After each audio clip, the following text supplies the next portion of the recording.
우리 함께 찬송가 175장 찬양 드리겠습니다. 175장입니다.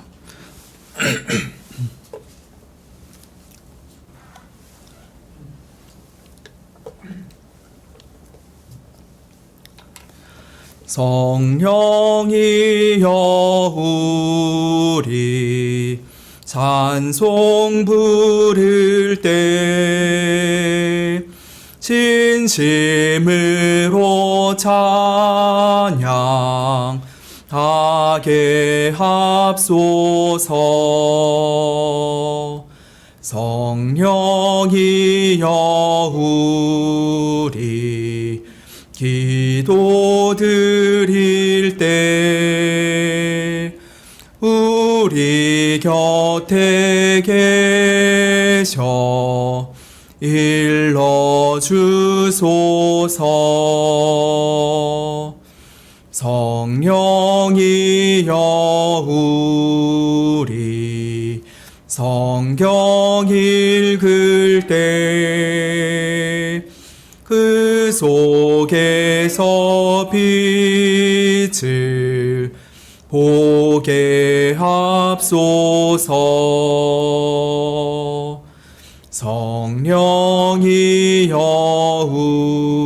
우리 전도할 때에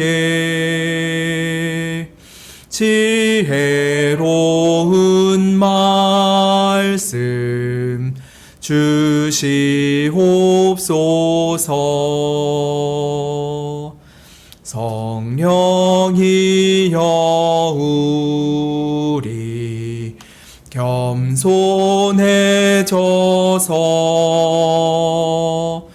우리 주와 같이 되게 합소서.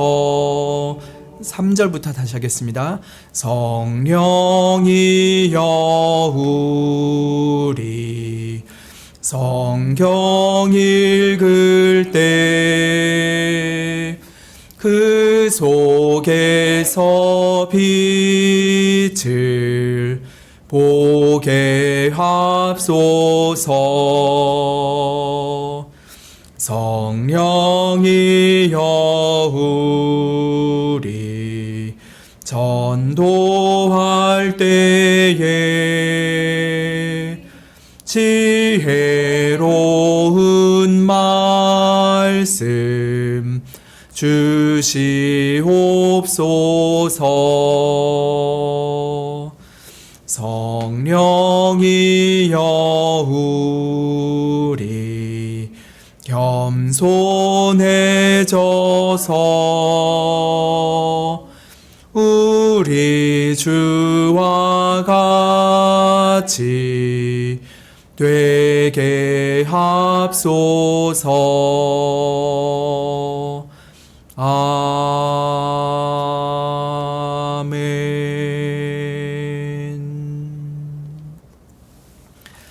예, 함께 묵도하심으로 수요 기도회를 시작하겠습니다.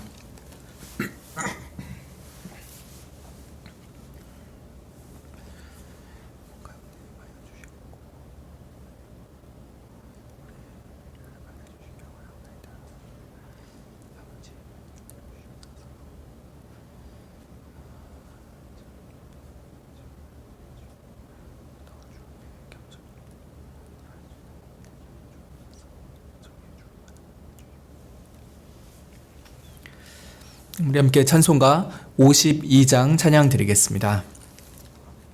찬송가 52장입니다.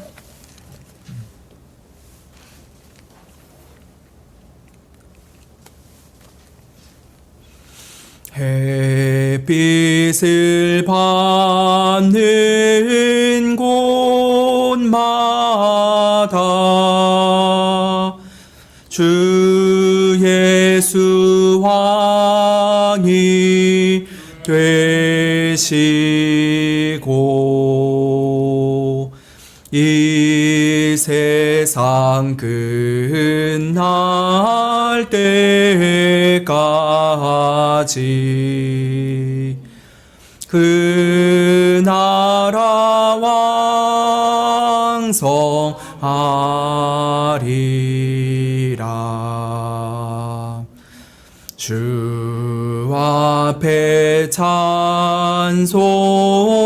드리고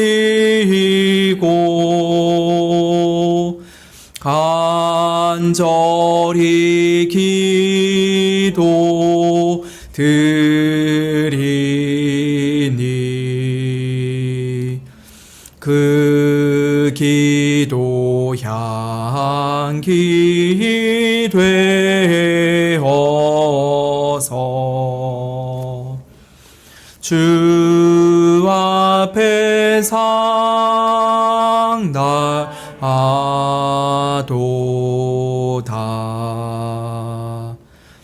온 천하 만국 백성들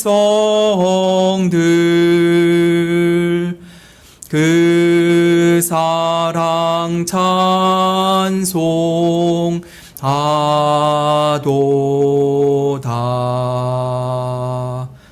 어린이 노래까지도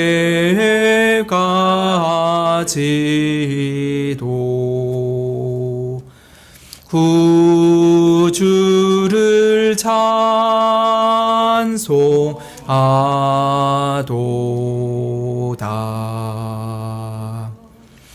주 예수 계신 곳마다 그 은혜 충만하도다.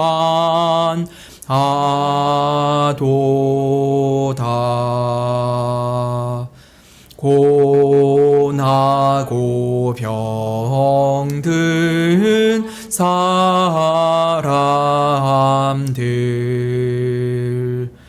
다 주의 사랑 받도다. 이 세상 모든 만물아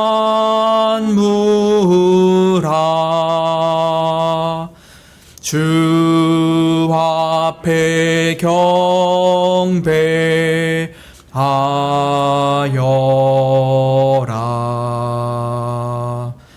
저 천군 전사 다 함께 주 앞에 찬송하여라.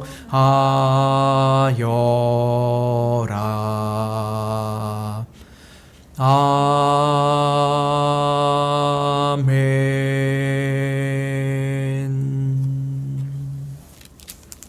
336장 한 장 더 찬양 드리겠습니다. 336장입니다.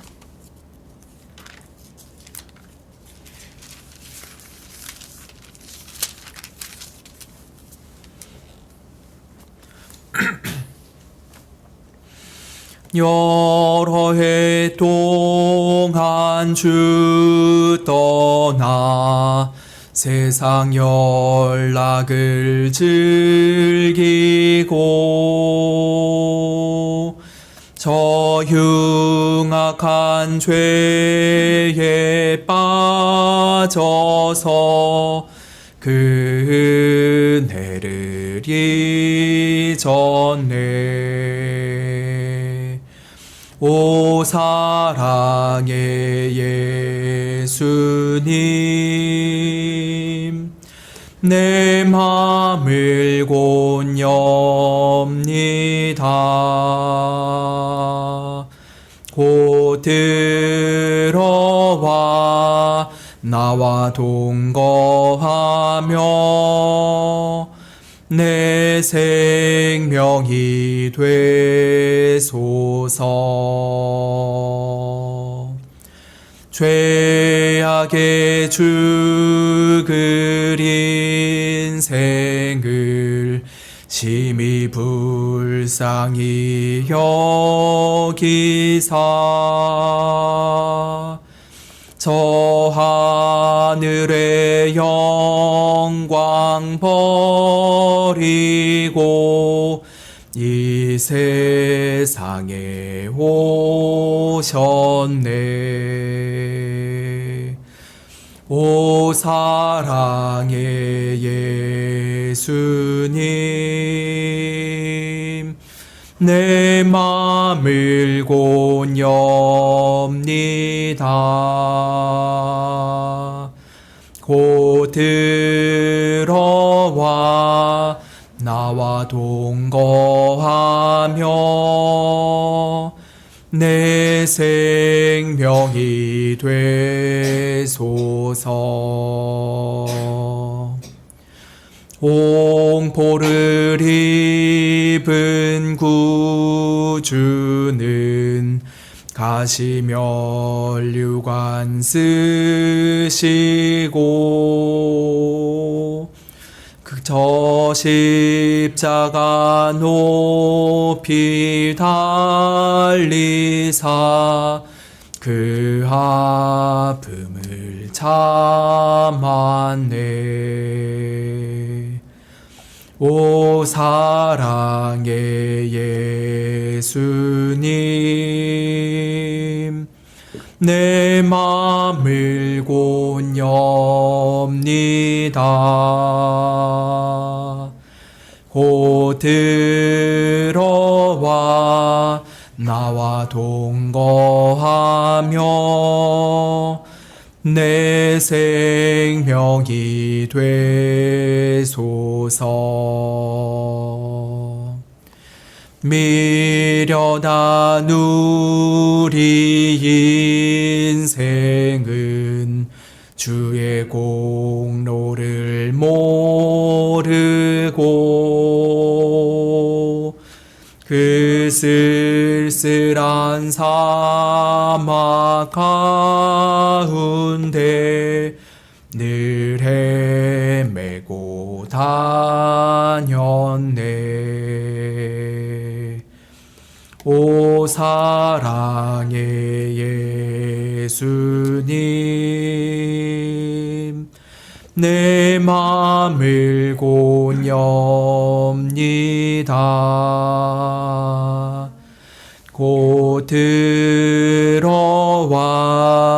나와 동거하며 내 생명이 되소서.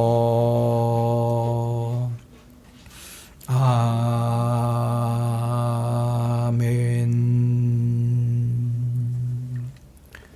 함께 기도드리겠습니다.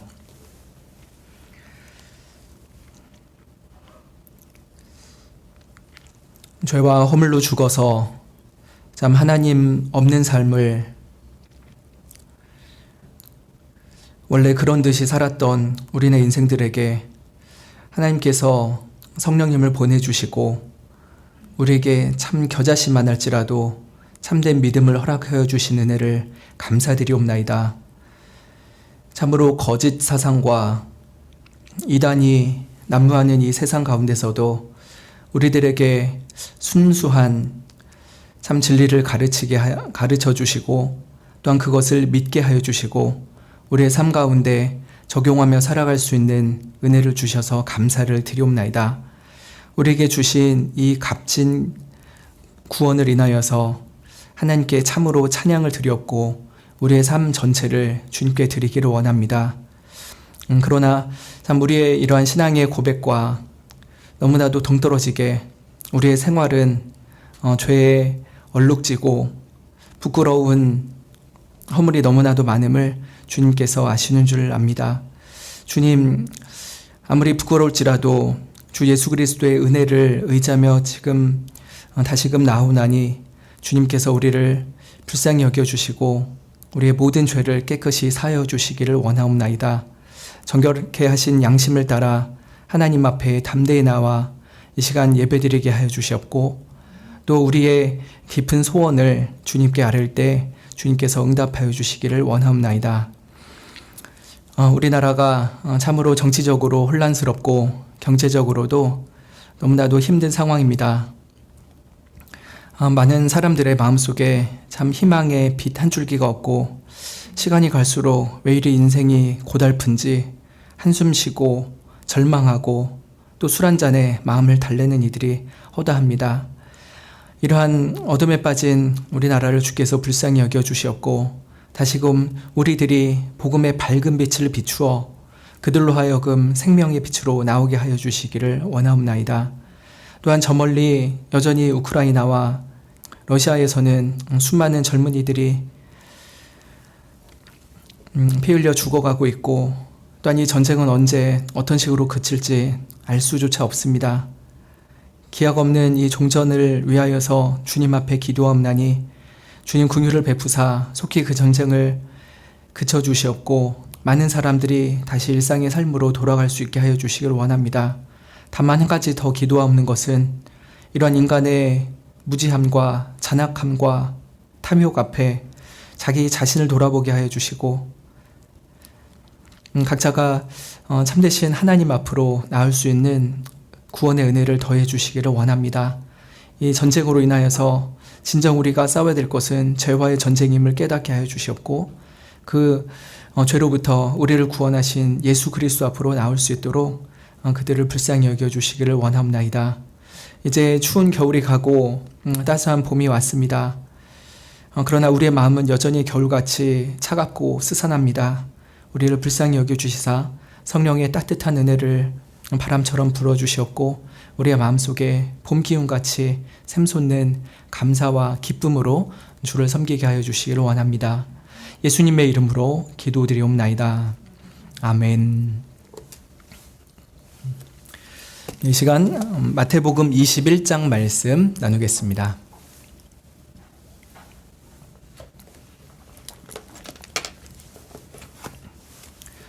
마태복음 21장 23절부터 32절 말씀입니다. 21장 23절부터 32절까지 교독하겠습니다. 예수께서 성전에 들어가 가르치실새 대제사장들과 백성의 장로들이 나와 가로되 내가 무슨 권세로 이런 일을 하느뇨 또 누가 이 권세를 주었느뇨.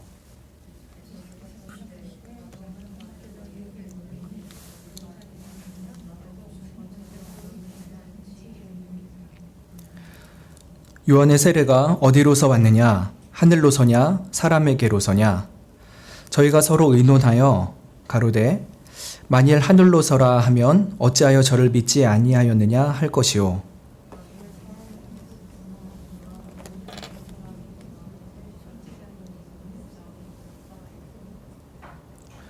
예수께 대답하여 가로되 우리가 알지 못하노라 하니 예수께서 가라사대 나도 무슨 권세로 이런 일을 하는지 너희에게 이르지 아니하리라.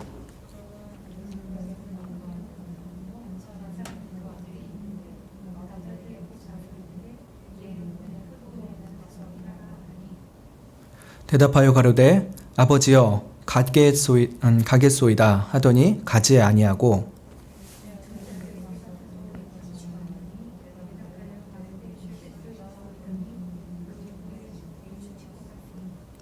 그 둘 중에 누가 아비의 뜻대로 하였느뇨 가로되 둘째 아들이니이다. 예수께서 저희에게 이르시되 내가 진실로 너희에게 이르노니 세리들과 창기들이 너희보다 먼저 하나님의 나라에 들어가리라.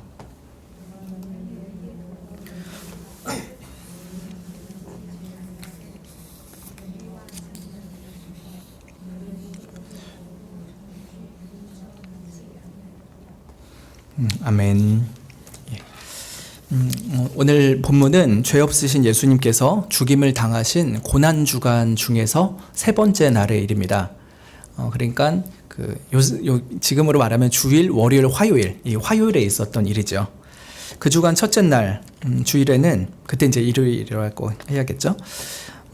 예수님은 나귀를 타시고 예루살렘에 입성을 하셨습니다. 사람들은 호산나 다윗의 자손이여 하면서 예수님을 맞이하며 환호했죠. 그런데 대부분은 이스라엘을 로마의 압제로부터 해방시킬 정치적인 메시아로 생각했던 것 같습니다. 예수님은 스가랴 9장의 말씀대로 무력이 아니라 지극한 겸손으로 그들을 죄와 사망으로부터 구원하실 영적인 메시아로 오신다는 것을 그들은 잘 알지 못했습니다. 아무튼 예수님께서는 예루살렘을 향해서 입성하시면서 자신의 메시아 직중에서 왕직에 대한 것들을 이렇게 드러내셨습니다. 그리고 성전에 들어가신 이후에는 성전을 정결케 하심으로써 메시아직 중에서도 대제사장이심을 드러내셨죠. 부패한 제사장들에게 허가를 받은 무료게 찌든 장사치들이 하나님의 성전을 더럽히고 있었습니다. 예수님은 그들을 뒤엎으시면서 참된 성전은 바로 예수님 자신이고 예수님 안에서야 비로소 참된 죄사함의 은혜와 하나님과의 신령한 교통을 나눌 수 있다는 것을 간접적으로 알리셨습니다. 그리고 참된 대제사장이신 예수님의 사역으로 인해서 유대인들만이 아니라 천하 만민이 하나님께 나와 기도하는 일이 있게 될 것을 이렇게 알려주셨죠. 이렇게 첫날 대제사장과 서기관들은 성전을 정화하시고 또 호산나 다윗의 자손이라 외치는 아이들을 보면서 예수님께 분노를 합니다. 그런데 예수님은 말씀하시죠. 주의 대적을 인하여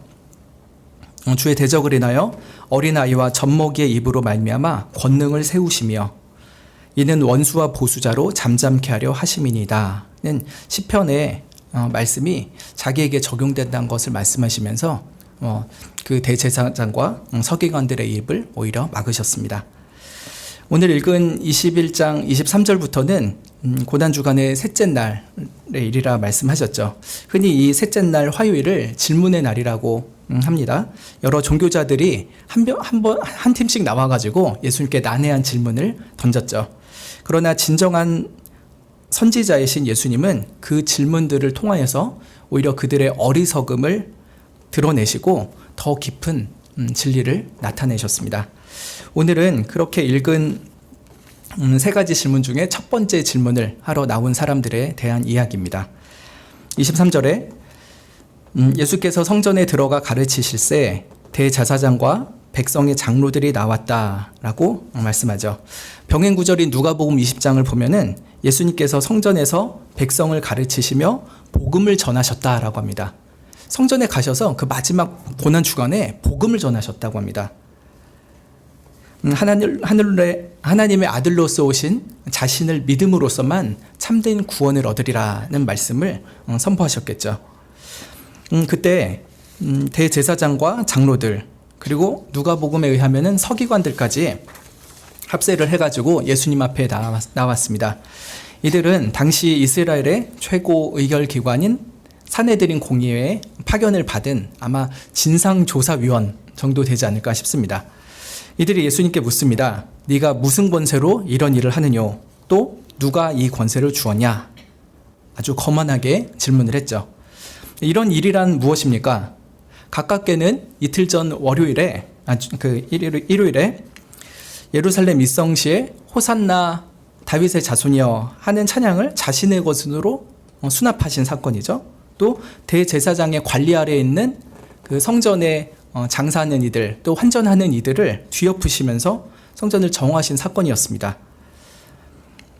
기득권자들 입장에서는 예수님이 하는 이 일이 너무나도 불쾌하고 괘씸하기 짝이 없었습니다. 그렇지만 더 멀게는 예수님께서 공생의 내내 3여 년 동안 하신 모든 일들을 이런 일이라 함축하여서 질문한 것이었습니다. 즉 산상수훈 등의 가르침을 통해서 율법을 참되게 해석하신 것, 또 병자를 고치시면서 죄사함까지 선포하신 것, 안식일에 대한 유대 전통과 여러 다른 장로들의 유전을 꾸짖으시고 하나님의 참 율법의 정신을 드러내신 것, 심지어 종교 지도자들을 독사의 자식들이라 하면서 그들의 위선과 가증함들을 폭로하신 것들입니다. 또 귀신을 쫓아내고 병자를 살리고 죽은 자를 살린 것, 이런 거 하나하나가 이들에게는 이분이 참 하나님의 아들이시구나 라고 하는 증거라기보다는 어떻게 하면 이 괘씸한 예수를 죽일 수 있을까 하는 생각으로 가게 한 사건들이었습니다. 이들은 예수님의 등장과 행적으로 인해서 자기들의 종교적이고 정치적인 기득권이 너무나도 심각하게 흔들린다고 위협을 느꼈죠. 그래서 예수님께 지금 무슨 권세로 이런 일을 하냐, 그리고 이 권세를 누가 졌느냐 하면서 그 권세의 성격과 출처를 따져 묻고 있습니다. 예수님께서 제대로 대답을 하지 못한다면은 당장 이 일을 그치게 할 수 있는 빌미라 생각을 했죠. 사실 예수님께서 하신 말씀과 사역들은 하나하나가 예수님이 하나님으로부터 보냄을 받은 아들이라는 것, 그리고 장차 오리라고 오래전부터 약속하셨던 메시아라는 것을 알 수밖에 없었습니다. 그런 증거가 차고 넘쳤죠. 그러나 그들은 능청스러웠습니다. 모르는 척 시치미를 뚝 떼고, 아니 보이는 눈을 질끈 감고서 당신은 누구냐고, 도대체 왜 이런 일을 하냐고 불경건하게 그리고 완악하게 질문을 하고 있습니다. 이에 예수님은 대답 대신에 질문을 하십니다. 24절, 25절에 있죠. 나도 한 말을 너에게 물어보겠다. 너희가 대답하면 나도 무슨 권세로 이런 일을 하는지 이르겠다. 그 질문은 무엇입니까? 요한의 세례가 어디로서 왔느냐 하는 것입니다. 하늘로서 왔느냐, 사람에게로서냐. 우선 요한의 세례라는 것은 요한의 사역 전체를 말합니다. 그냥 그저 세례한 그것만을 말하는 것이 아니라 요한의 사역 전체에 대해서 너희들은 어떻게 해석하느냐라고 질문을 하신 것이죠. 하늘로서냐라고 물은 것은 사실은 하나님으로서냐라고 묻고 싶었을 겁니다. 뒤에 보면은 사람에게로서냐 물어보는 거 보니까요. 만약에 하늘로서냐라고 물어보는 거가 진의였다면은 땅으로부터냐라고 물어봤었겠죠. 근데 그건 아니라 아마 하나님을 감히 부르기가 조심스러워서 하늘로서라 이렇게 돌려서 하나님을 표현한 것일 겁니다. 즉 요한의 세례는 하나님 아버지로부터 온 것이겠냐, 아니면 사람에게로서 온 것이겠냐라고 하는 것을 질문하신 것이죠. 요한의 사역에 그 핵심은 무엇이었습니까? 그것은 바로 예수 그리스도였습니다. 요한은 유대 광야에서부터 회개하라 천국이 가까웠느니라 라고 했죠. 그러면서 자기는 주의 길을 예비하러 광야에서 외친 자의 소리일 뿐이라고 말합니다. 주의 길, 즉 오리라고 하셨던 메시아의 길을 예비하는 소리일 뿐이다 라고 자신을 말한 것이죠. 그래서 자신은 낮추고 오히려 예수 그리스도를 높이려고 이 회개와 천국에 대한 선포를 하였던 것입니다. 그리고 그 선포를 듣고서 회개하러 몰려온 많은 사람들에게 요한은 세례를 주었죠. 예루살렘과 온 유대와 요단강 사방에서 다 그에게 나와 자기들의 죄를 자복하고 요단강에서 그에게 세례를 받았다라고 마태복음 3장에 말씀하고 있습니다. 그러면서 세례 요한은 메시아에 대한 더 깊은 의미심장한 선포를 합니다. 자기가 일단 메시아가 아니라는 것을 분명히 말한 후에 뭐라고 하냐면요. 마태복음 3장 11절 12절에 내 뒤에 오시는 이는 나보다 능력이 많으시니 나는 그의 신을 들기도 감당치 못하겠노라. 그는 성령과 불로 너희에게 세례를 줄 것이다. 손에 키를 들고 자기의 타작마당을 정하게 하사 알곡은 모아 곡간에 들이고 쭉정이는 꺼지지 않는 불에 태우시리라 라고 말씀합니다. 성령과 불로 세례를 주신 분이 내 뒤에 올 것이다 라고 선포를 하였던 것이죠. 그리고 그는 알곡과 같은 신자는 구원하시나 쭉정이 같은 자들은 꺼지지 않는 지옥불에 던지실 심판자이시다는 것을 분명히 말씀을 했습니다. 그리고 다음날 예수님께서 그 요한에게 나오실 때 요한이 사람들에게 말합니다. 보라, 세상 죄를 지고 가는 하나님의 어린 양이로다. 예수님에 대해서 뭐라고 말씀하신다고요? 세상 죄를 지고 가는 하나님의 어린 양이다 라고 하였습니다. 분명히 이사야 53장 메시아의 종, 여호와의 종 메시아를 염두에 둔 표현입니다. 그리고 여기서 한 가지 더 나아가서 요한복음 1장 33절, 34절에는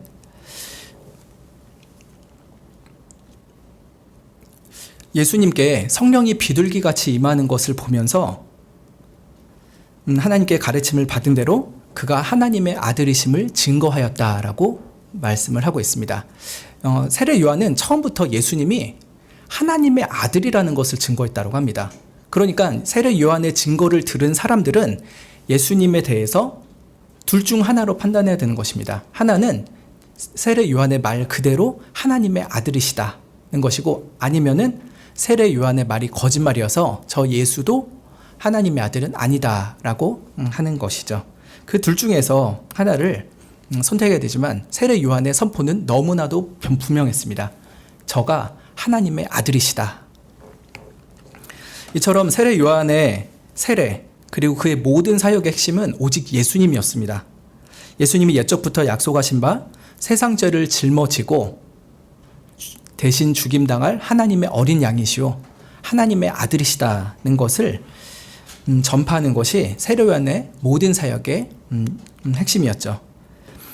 그러니 세례 요한의 세례가 하늘로부터 왔다라고 하면은 세례 요한이 전파한 그대로 예수님이 하나님의 아들이시다라는 것을 받아들여야 되는 것이 되죠. 반대로 요한의 세례가 그저 사람으로부터 났다라고 하면은 세례 요한이 증거한 예수님의 권세 역시 가짜고 예수님도 하나님의 아들이 아니다라는 결론에 다다르게 되겠죠. 최근에 참 제가 금요기도 때도 말씀드렸던 나는 신이다라는 다큐멘터리 중에 김경천이라는 목사가 나옵니다. 이 사람은 그 정명석의 최측근이었습니다. 그런데 이 사람이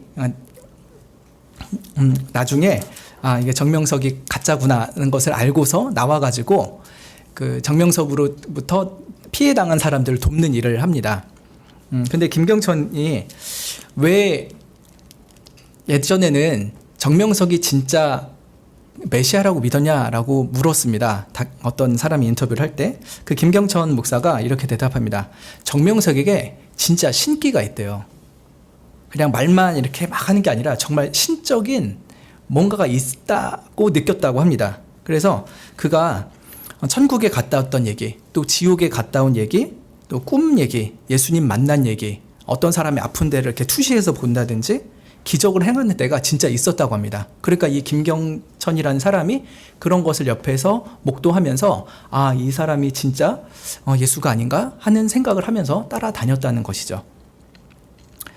근데 세례 요한 역시요, 마치 가짜 메시아인데 뭔가 영험한 일을 하고 신으로부터 온 듯한 기적과 말을 하니까 예수가 진짜 하나님의 아들이 아닌가 이렇게 쫓아다녔다라고도 보는 사람이 있었겠죠. 그래서 예수님은 이 세례 요한의 권세에 근원을 물으셨을 때는 사실 그 세례 요한이 말하는 나의 권세를 뭐라고 보느냐라고 말하는 것이었습니다. 너희들 세례 요한이 전한 대로 내가 하나님의 아들이라고 믿는 거니? 아니면 세례 요한도 가짜라고 생각을 해서 나도 가짜라고 생각하는 거니? 라고 묻고 있으신 거죠. 여러분은 어떻게 생각하십니까? 2000년 전에 유대 광야에서 낙타 가죽옷을 입고 어쩌면은 참 이렇게 미치광이처럼 보이는 그 사람이 회개하십시오. 천국이 가까웠습니다. 라고 외쳤던 그 세례 요한이 정말 하나님의 보내신 선지자이고 그가 말한 대로 예수님은 하나님의 아들이었을까요? 세례 요한의 증언과 그의 선포에 대해서 여러분은 어떻게 생각하십니까? 그리고 이어서 그가 선포했던 예수님을 어떤 분으로 생각을 하십니까? 대제사장과 장로들 서기관들은 여러분과 달리 대답을 선뜻 못합니다. 딜레마에 빠졌죠. 사실 그대로 요한의 세례가 하늘로서라라고 하면은 요한을 믿지 않고 배척했던 자신들이 그를 보내신 하늘의 하나님께 죄를 짓고 있는 자라는 비난을 면치 못할 것입니다. 감히 하나님이 보내신 세례 요한을 믿지 않아? 너는 하나님을 믿지 않는 불경한 자구나 라고 하는 비판을 받을까 겁이 났습니다. 그런데 그들의 바램처럼 세례 요한이 사람에게서 온 것뿐이다 라고 한다면 사람이 두려워집니다. 모든 사람들이 요한을 선지자로 인정했기 때문에 백성들에게 돌을 맞을까 몹시 두려웠죠. 그래서 세례 요한의 권세가 하늘로부터 왔다라고 말할 수도 없고 사람에게서 왔다라고도 말할 수 없는 상황이었죠. 그래서 그들의 대답이 무엇입니까? 27절의 말씀대로 우리가 알지 못하노라 라고 하는 것이었습니다. 사실 그들이 알 수 없다고 할 수 없게 핑계치 못하게 예수님이 하나님의 아들이라는 증거는 너무나도 넘쳤죠. 그들이 직접 귀로 들었고 그들이 눈으로 직접 본 것만 해도 너무나도 많습니다. 그럼에도 불구하고 그들이 우리는 알지 못한다 라고 대답한 것은 그들의 완악함을 드러내는 대답일 뿐이었습니다.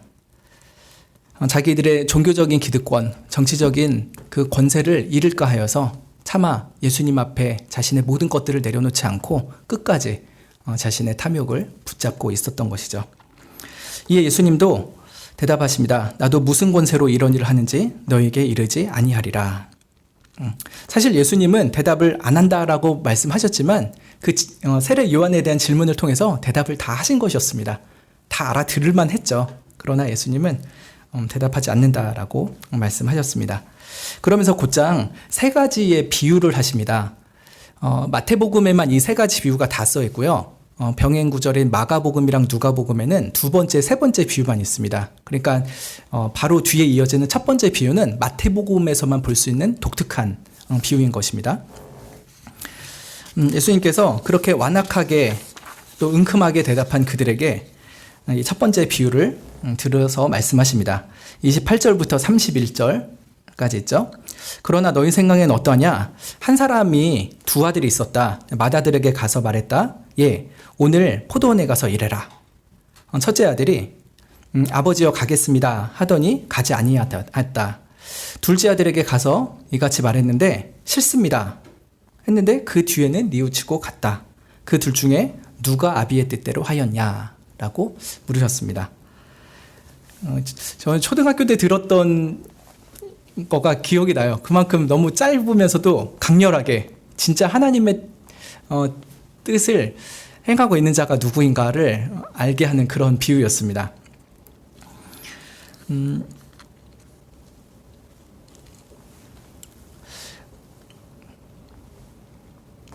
예, 근데 우리 한글 개역 성경 같은 경우에는요, 그 바티칸 사본을 번역해서 결국은 둘째 아들이 순종한 것으로 나오죠, 그죠?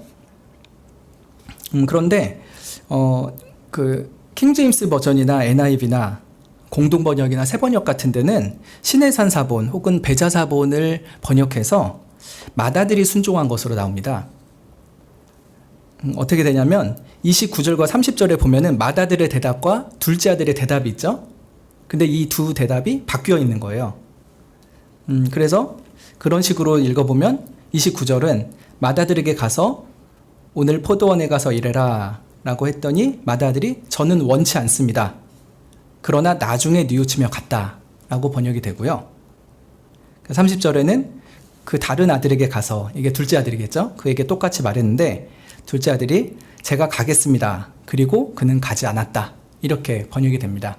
그래서 맏아들이 순종을 했다라고 보는 것은 좀 다른 사본이고요. 저희 개역 성경이 보고 있는 것은 둘째 아들이 순종했다라고 하는 사본을 따라서 번역을 한 겁니다. 그런데 첫째 아들이 했든 둘째 아들이 했던 그거는 이 비유에선 그게 중요한 게 아닙니다. 중요한 건 뭡니까? 한 아들은 간다고 대답만 하고서 결국은 안 갔더라. 다른 아들은 안 간다고 했는데 결국은 뉘우치고 갔더라 라고 하는 것입니다. 맏아들인지 둘째 아들인지 그 순서는 이 비유에서만큼은 그렇게 중요한 것은 아닙니다.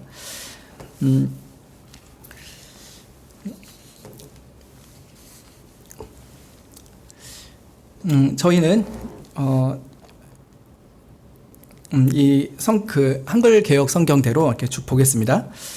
가로되 예수님께서 이렇게 질문하셨는데 그들은 대답을 할 수밖에 없죠. 유치원 아이라도 이걸 들으면은 당연히 대답할 수밖에 없을 것입니다. 동의 같은 아이도 그 정도만 해도 알아들을 거예요. 정말로. 너무 자명하니까요.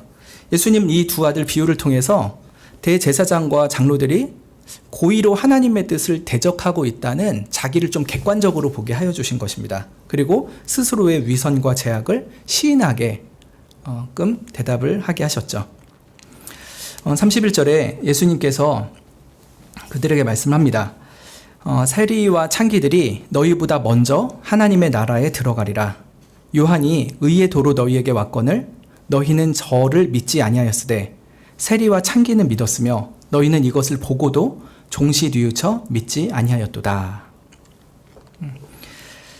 그러면은 이 31절부터 32절의 해석을 보면은 아까 비유 속에 나왔던 아버지의 뜻이 무엇인가를 우리는 좀 더 분명하게 알 수가 있습니다. 비유 속에서 말하는 아버지의 뜻, 즉 포도원에 가라라고 하는 이 명령은 더 정확히 말하면은 실제로는 요한을 보내사 가르치신 의의 도에 순종하라라고 하는 것이었습니다. 하나님께서 유대인들에게 세례 요한을 보내셨고 그 세례 요한을 통해서 의의 도를 가르치셨죠. 그것은 모든 죄를 회개해라. 그리고 하나님의 아들, 하나님의 어린 양 예수 그리스도를 믿고 죄사함과 의롭다 하심의 은혜를 받아라 라고 하는 것이었습니다. 그래서 요한이 가르친 의의 도는 예수 그리스도를 믿음으로 말미암는 의를 받으라 라고 하는 것이었죠. 이것을 예수님께서도 직접 말씀하신 적이 있습니다. 요한복음 6장 28절 29절에 오병이어의 그 기적을 맛봤던 사람들이 예수님께 나왔죠. 그들이 묻습니다. 우리가 어떻게 하여야 하나님의 일을 하오리까? 하나님의 일이 무엇입니까? 라고 물었을 때 예수님의 대답은 하나님의 보내신 자를 믿는 것이 하나님의 일이니라 라고 말씀을 했습니다. 우리가 어떻게 생각하면 하나님의 일을 한다. 그러면 뭐 교회 와서 무슨 봉사를 하고 헌금을 많이 하고 그런 것 같지만 사실 예수님께서 말씀하신 가장 중요한 하나님의 일, 하나님께서 우리에게 하라고 명하신 일은 바로 내가 보낸 자 예수 그리스도를 믿으라라고 하는 것이었죠. 이에 대제사장과 장로들은 하나님의 말씀에 누구보다도 잘 순종하고 산다라고 자부하는 자였으면서도 정작 요한을 통해서 주신 하나님의 말씀에는 순종하지 않았습니다. 즉 진정한 의의 도인 예수 그리스도를 믿음으로 말미암는 구원에 대해서는 그들은 관심이 없었죠. 오히려 그들의 완악함을 따라서 어떻게든 예수님을 대적하려고 했고 심지어 조만간 예수님을 죽일 계획까지도 갖고 있었습니다. 반면에 세리와 창기들은 한때는 너무나도 죄악된 삶을 사는 사람들이었죠. 그렇지만 요한을 통해 가르치신 의의 도, 즉 회개하며 세례를 받고 무엇보다 하나님의 어린 양이요 아들이신 예수 그리스도를 믿으라는 그 세례 요한의 선포에 믿음으로 반응을 했습니다. 마태복음 9장, 누가복음 7장 29절과 30절에 보면은 모든 백성과 세리들은 이미 요한의 세례를 받은지라 그 말씀을 듣고 하나님을 의롭다 하되 오직 바리새인과 율법사들은 그 세례를 받지 아니한지라 스스로 하나님의 뜻을 저버리니라 라고 말씀을 하고 있습니다. 세리와 창기들은 세례 요한의 선포를 받고서 많이 나왔습니다. 그리고 너무나도 더럽게 살고 자기의 동족을 팔고 자기의 몸을 팔면서 살았던 죄악의 삶을 철저하게 회개를 하였죠. 그리고 자기에는 어떠한 의도 없음을 누구보다도 절감했기 때문에 유일한 의의 옷을 입혀주실 예수 그리스도 앞에 나왔던 것입니다.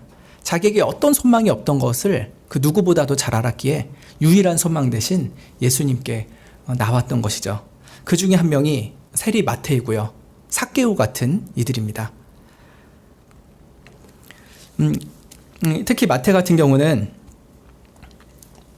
자기가 세관에 앉아있을 때 그 현장에서 예수님께 부름을 받았죠.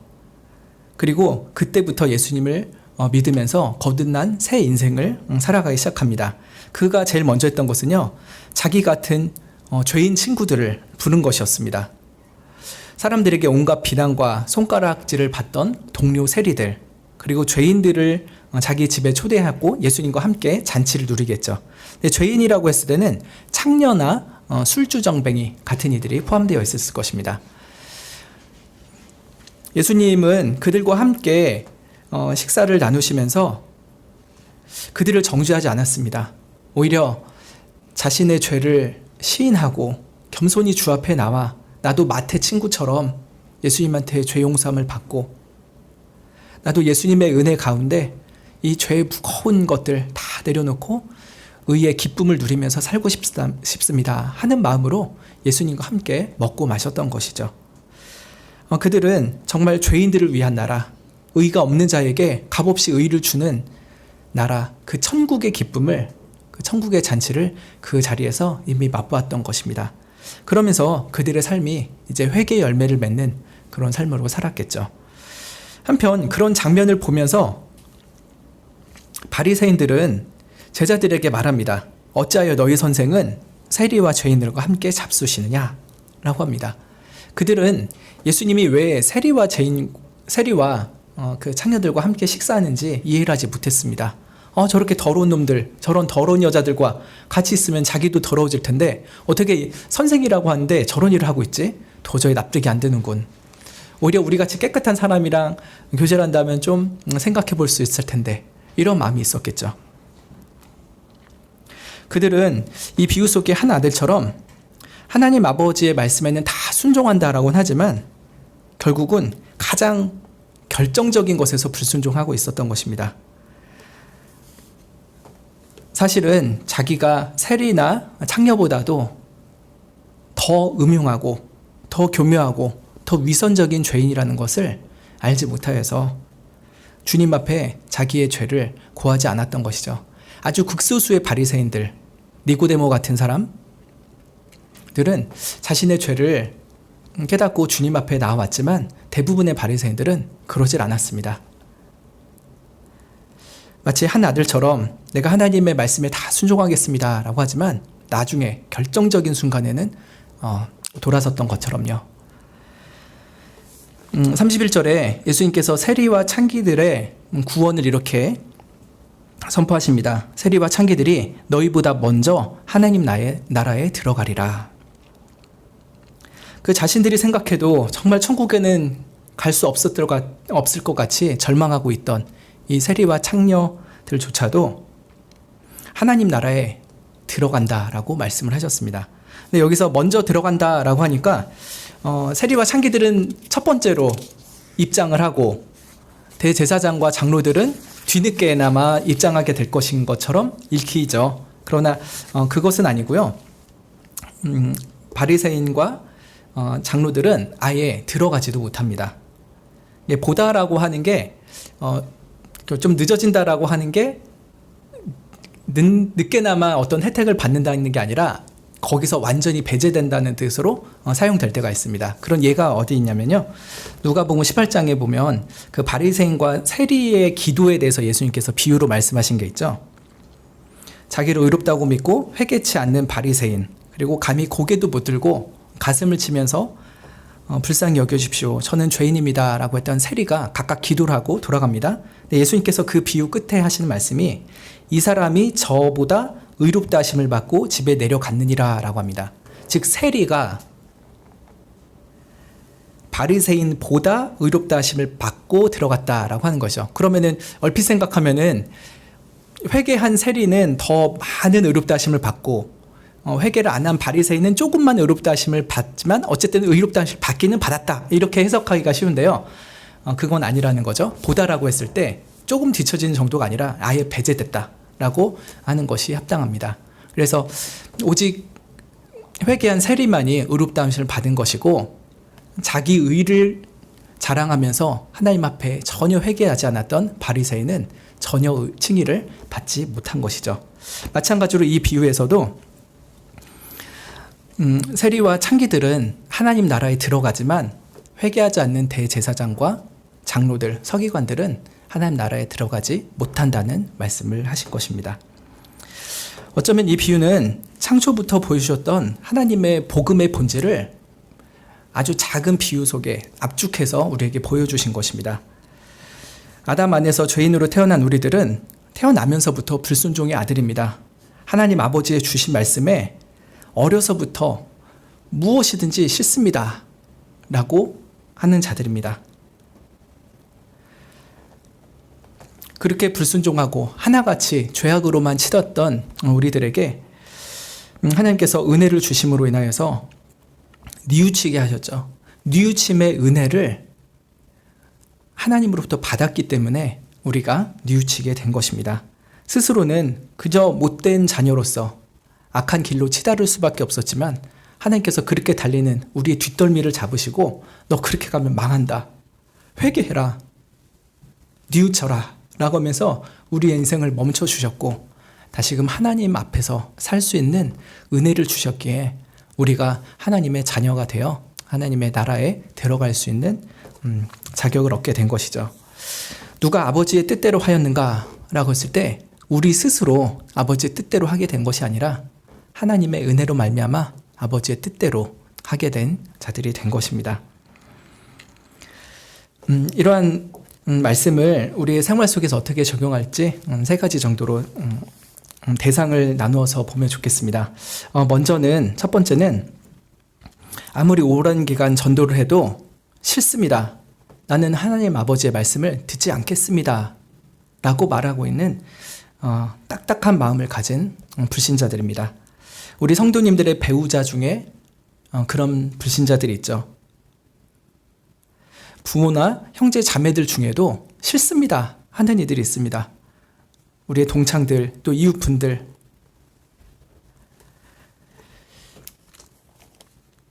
이 바로 그런 사람들이죠. 지금은 마치 세리와 창기처럼 하나님의 어떤 말씀도 듣지 않고 예수님 없이 불의한 삶을 살아가는 이들입니다. 그러나 세리 마태에게처럼 삶의 어느 순간에 그의 삶의 현장에 찾아가셔서 뒤늦게라도 뉘우치게 하시고 믿고 순종하게 하시는 그런 은혜가 하나님으로부터 주어지기를 우리는 기도하면 좋겠습니다. 그렇게 정말 딱딱한 마음을 가진 이들에게 하나님의 복음이 선포되게 하시고 그들이 뒤늦게나마 뉘우치고 죽게 나온 그런 구원의 경험들을 우리가 많이 하지 않았습니까? 우리 성도들 중에서도 우리 성도의 가족 중에서도 그런 일들을 우리는 많이 보고 있습니다. 뒤늦은 뉘우침도 하나님께서 은혜를 주시면 반드시 일어날 수 있습니다.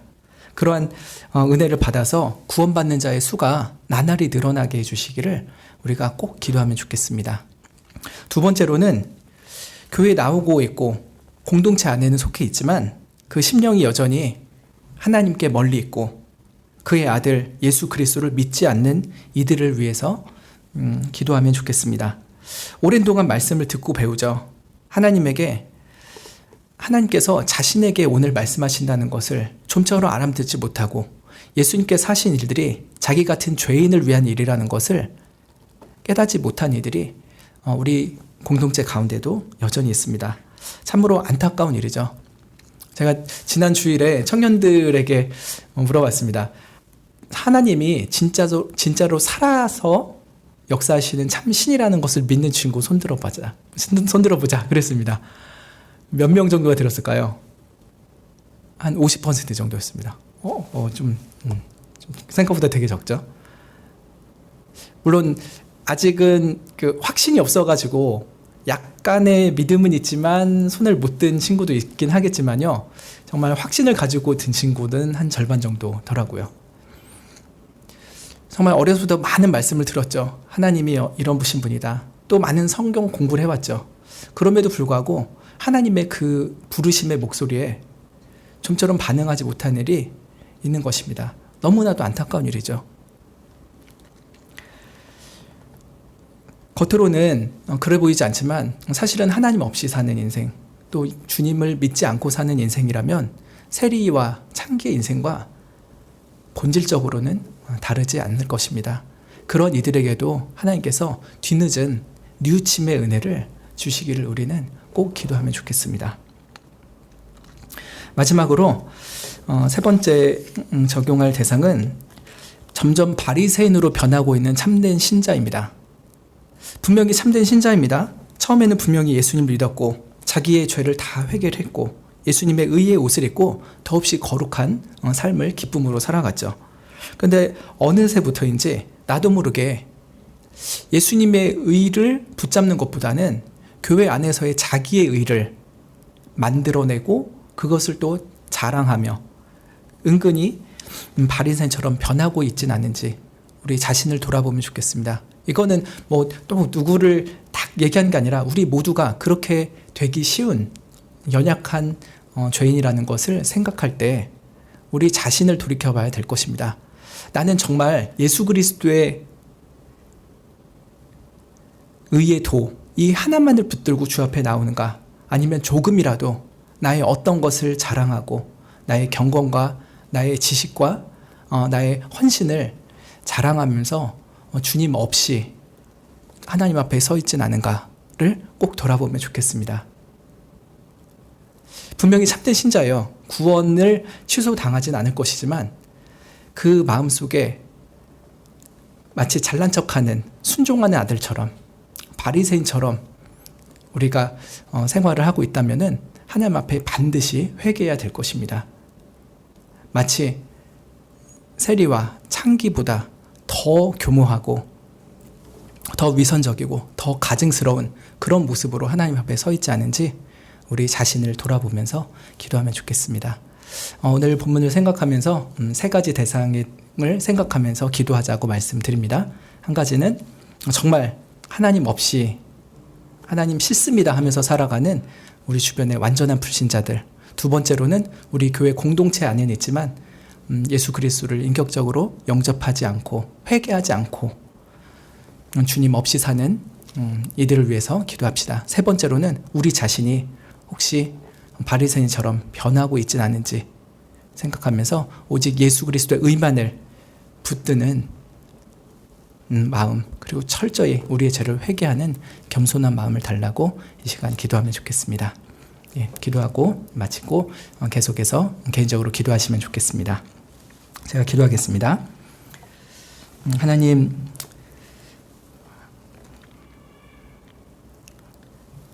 아버지의 말씀에 순종하는 듯 하지만 사실은 순종하지 않는 이들, 바로 우리의 모습이 아닌지요. 뒤늦게나마 뉘우치고 아버지의 말씀대로 살아갈 수 있는 은혜를 부어주시기를 원합니다. 우리 주변에 이런 말씀에 합치하지 않게 하나님 없이 살아가는 이들, 정말 불순종하는 이들이 너무나도 많사오니 주님 그들에게도 뒤늦은 뉘우침의 은혜를 허락하여 주시길 원합니다. 그리고 우리 자신에게도 은근히 교만해지고 바리새인처럼 위선적인 마음이 있다면은 철저하게 회개하게 하여 주셨고 오직 예수 그리스도의 완전한 의만을 붙드는 우리들이 되게 하여 주시기를 원합니다. 예수님의 이름으로 기도하옵나이다. 아멘. 하늘에 계신 우리 아버지여, 이름이 거룩히 여김을 받으시오며 나라의 임하옵시며 뜻이 하늘에서 이룬 것 같이 땅에서도 이루어지이다. 오늘날 우리에게 일용할 양식을 주옵시고 우리가 우리에게 죄 지은 자를 사하여 준 것 같이 우리 죄를 사하여 주옵시고 우리를 시험에 들게 하지 마옵시고 다만 악에서 구하옵소서. 대개 나라와 권세와 영광이 아버지께 영원히 있사옵나이다. 아멘.